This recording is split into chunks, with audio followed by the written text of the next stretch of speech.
Now the next topic which we are going to discuss is what were the economic activities in those days, in ancient days, and how do the intermediaries helped in expansion of business activities, and what were the transport facilities in ancient times.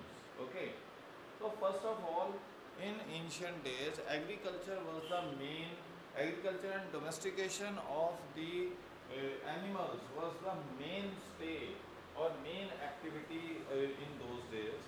And in case of agriculture, farmers used to get 2 to 3 crops per year because the environmental conditions were good enough to support the production of 2 to 3 crops in a year. Moreover, along this, they were involved into cotton weaving, okay, making clay pots, okay. Then we can say cottage industry was main, handicraft industry was main, and dyeing of fabric was main business at that time, okay. And transportation was carried through carts or boats and ships, okay. So maritime activities were quite active, okay. Nowadays when we say that we want to start shipping activity in Ganga from Prayagraj to Varanasi, okay, and from Varanasi to Calicut. That was available in those days, in olden days during the British Empire, and prior to that, maritime activities, internal transportation was happening through waterways, and that was active transport means. So carts, boats and ships were being used. Okay. Another important thing was that there were certain karkhanas or which were known as workshops. Okay.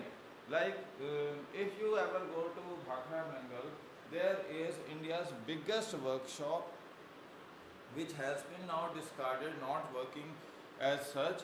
But when Bhakra Dam was being established, was being constructed, during those days, a very big workshop was first of all established over there for repair maintenance of railway engines or for loading, unloading, and crafting of various tools and equipments which were helping in the proper functioning of the transport system or various activities which were then helpful in the construction of the dam.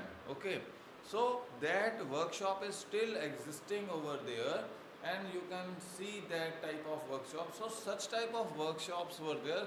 So there were no big industries, but there were certain karkhanas. Okay, if you happen to go to UP, Bihar, there are still in some pockets of UP and Bihar, in backyards of UP and Bihar, we are having certain such type of karkhanas which are involved into bangle making or utensil making. Though there are big industries, but there are still certain workshop working over there, okay, which are converting raw material into finished goods. Okay, and the main important aspect over there was that family based business was only the way of learning the trades of traits of trading of various type of trading activities, skills which were required to carry out the business activities. Those trades were learned through family based business organizations. So that was the economic activities in ancient days. Okay, now is the role of intermediaries in those days. Intermediaries played an important role in expanding trade and business in within the country and in the foreign nations also, by providing financial help at time to time. So they were acting as a financial security for various business activities, and that was the role played by the intermediaries. Okay, these intermediaries were known as Jagat Seths, okay, or rich businessmen or money lender who were having a big status during the Mughal Empire as well as the British Empire too. So it were So we should not be having a mistake in our mind that somebody outsider came and were helping the Mughals or Britishers to carry out the business activities in our country. It was our own businessmen who were having a big status during those days, okay, who were acting as trustees and executors for providing the financial help to the businessmen, and they were having great status in the Mughal Empire as well as in the East India Company, also means British Empire too. Okay, these used to provide loan for foreign trade, and since the foreign trade was quite risky, so the rate of interest they were charging was quite high for long voyage and risky voyages. Okay, and another important thing is this loan played an important role in expanding the business activities throughout the country. That was the another important role played by the intermediaries. Okay, and another important thing, since in those days, okay, before British Empire, we were having the or East India British Empire's rule. During the Mughal Empire, we were having surplus balance of payments, okay, or we can say balance of payment and balance of trade are two different things. Balance of trade is just only the net of exports. Net of exports means export minus import. Okay, BOT means exports minus imports of visible goods. Okay, whereas BOP includes export import of visible, invisible, and certain unilateral transfers are there. So at that time, balance of trade, or we can say balance of payments, were surplus during Mughal Empire. Okay, as a result of which these traders, these money lenders were having surplus money available with them, and they were lending it to the manufacturers for expansion program. So that is what the another important role these intermediaries played. Now coming over to the what sort of transportation services were happening in those days. Transportation was happening mainly through road and waterways, or maritime activities was happening. Okay, road structure was not that type of metalled roads, but it was a properly built up roads which were fine tuned. Means you were not having like kacha pakka roads. There were certain special types of roads where they have used proper amount of material so that the transportation can be made easy.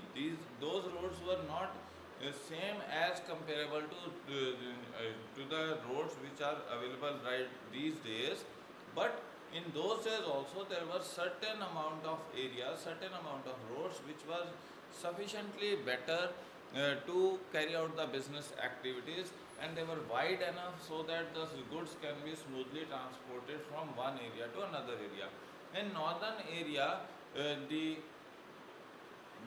roads which were available was from Bengal to Taxila. Okay, and so the Taxila is in your Bihar. Okay, and same way there are certain routes which are existing in south too.